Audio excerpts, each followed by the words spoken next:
Okay, now we'll talk about what is a zero economy. A zero economy means that you are on rock bottom. You are at rock bottom. You don't have nothing. You paid your last mortgage. You paid your last car payment. You paid your last cable bill for the month. You paid your last rent. You don't have nothing. You're at rock bottom. You don't have any more money coming in because maybe you got laid off or something. Okay, that's what it means is a zero, that you have a zero economy. You're at rock bottom.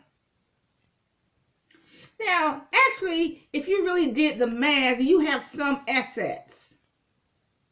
Usually, I mean, maybe your car is paid off, so you have to live in your car. Maybe you can sell some items, so that will bring in some money. You have some assets. It's hard. I don't believe everybody is at total rock bottom, because if you did an inventory of what you have some assets. You have a car that's paid off, so hopefully you can live in your car.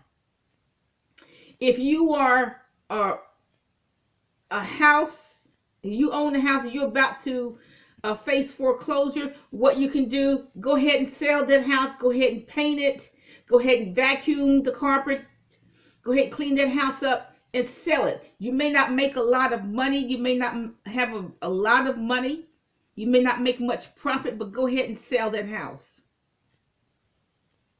Let go of that house. And you're going to be forced to downsize. You're going to be forced to downsize.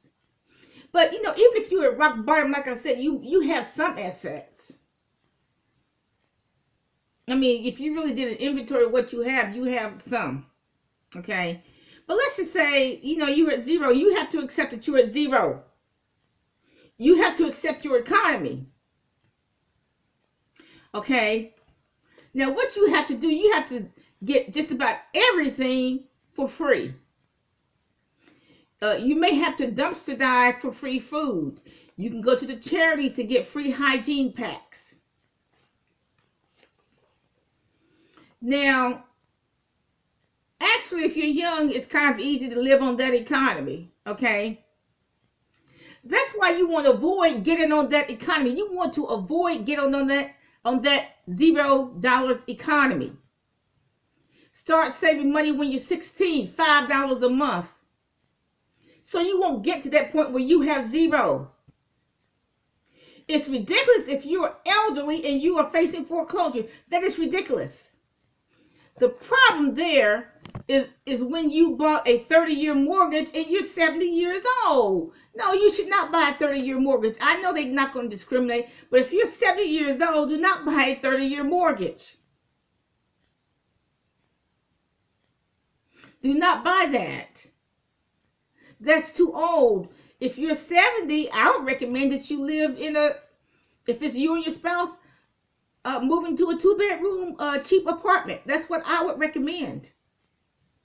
I would not recommend, because you don't know what 70 years old in a mortgage. I think that's too, because really, if you're 70 years old, you should be paying cash for a house anyway. You should have saved a whole lot of money from your younger years to pay cash for the house. Okay, so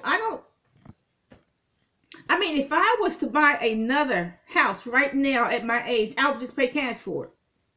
I wouldn't even bother with the mortgage thing.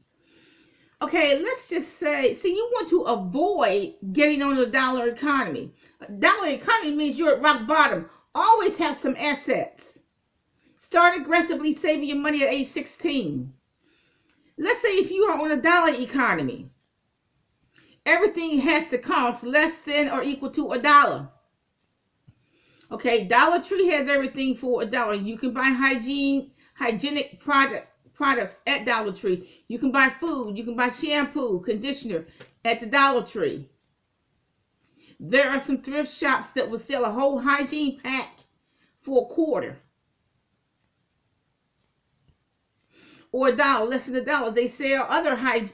There's a thrift shop that sells, I know where I live, there is a thrift shop that sells a lot of hygienic products, different types of hygiene products, different types, dirt cheap. Much less than when you buy them at the store. at regular price. Okay, you can buy shoes that cost less than $1, boots that cost $1 less. Now, if your economy is between $200 and $370, you have some type of part-time job. Okay, now that's like people who live in tents, car dwellers, and college students. Um, Now, I still recommend that you live on the dollar economy or a zero economy. Try to find as much free food as you can. Try to find as much free or cheap hygienic products as you can. Okay, free and cheap clothes. Maybe there are some college students who would give you some clothes. But look, even in a college town, they have thrift shops. So go get those dollar blouses and dollar jeans, pair of jeans, and so on. But you know, I lived on a $200 to $370 economy for 4 years when I was in college. I lived on that economy for 4 cotton picking years. And it was not pleasant. It really wasn't. Plus I had, that would include any part-time job I had. Okay, that's what it added up to. And it just wasn't pleasant. There just wasn't enough money for this, or what is enough money for that. You know, it's not a good economy. But I know even today, some college students live on it. Now, even if you're a college student, I don't care if you up against it. I'm telling all you college students, save $5 a month. Now, if you're $370 and up, I suggest that you still live on a dollar economy. Save your money aggressively. Save money for yourself and save money for your children. At least $5 a month. Forget the hair and nails. Forget cable. Now, I don't need cable because, I have an internet. I have a computer. I have tablets. And so I know the latest news. I know what's going on in the world. I just go on YouTube, get my information. I can go on a network and get my information. I can go on alternative websites and get my information. So personally, I don't need cable. I don't need cable. If I want to go to local news, I go to the local television station. I just go to their website and get all the information I need. Plus, if I want further information, further research, I go to the library. I don't need cable to the tune of $150 a month. I personally don't need it. But I do need the internet. I really do. I do need the internet. Okay. So the question is, how do you break the cycle of poverty? If you're poor right now, if you're living in a tent right now, if you're living in a car right now, I suggest that you get on a dollar economy and remain on the dollar economy for the rest of your life. Save for yourself, save for your children. This includes college students. Okay, get yourself a hustle, some type of self-employed hustle. Fix houses, you can invent things, sell dinners, buy real estate, etc. If you are a writer, you can get a copyright on some things. If you like to write poetry or rap music, you can be sure to get your copyright on that. Now, what you should do is try not to even let this cycle start. True, if you are on this cycle right now, this cycle of poverty, there are certain things you can do to break it. Like I said, save your money, get a hustle. Save all your money, live on a dollar economy. Personally, I would say that I am on a dollar economy. I don't like to pay any more than $5 for anything. Okay, I've been on that for a long time. Years. I don't like to pay any more than $5 for anything. I prefer to pay $1 for anything I buy. That's me. Okay. I don't use credit. The only time I use a credit card is if I'm traveling, and then I just use my debit card. I don't have a car payment. I don't have a Visa payment. I don't have a mortgage. And that's very freeing. There's no point in me buying the chandelier, so who can see it? Nobody's going to see it. Okay? So there's no point in me buying the chandelier. The way you break this cycle is you don't let this cycle get started, because biblically speaking, poverty is an enemy. Because the word says he redeemed us from poverty, sickness, and death. And that's something that he would put poverty at the very beginning of that. Now that's interesting that God will put poverty at the very beginning, because he knows we have to live on this earth. We have to have substance. We have to have it. So he will put poverty. He said he redeemed us from poverty, sickness, and death. He put poverty at the very beginning. Because obviously poverty is a curse of the law. But see, you don't want this cycle of poverty to even get started. That's why you should always save $5 a month, $10 a month, starting at age 16. So you can have something by the time you get my age. Always live on a dollar economy. Don't let this cycle get started. I recommend you pay cash for everything. I recommend that if you buy a car, pay cash for a car. No, I mean, if you stupid enough to buy a $75,000 Hummer, if you stupid enough to do that,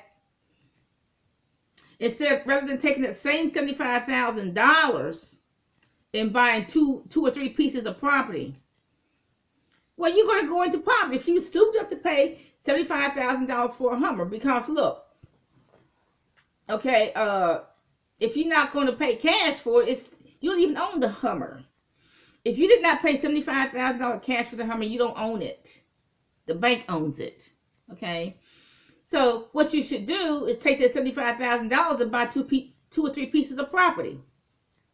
And you take, like, some of these stupid preachers are encouraging people to buy a Hummer. Don't listen to them, because they don't pay your bills. Do not buy a Hummer. Whatever car you get, I recommend that you pay cash for it, or mighty near cash. Put at least 50-70% down, so you only finance it about 6 months or less than a year. You pay it off in about a year or less.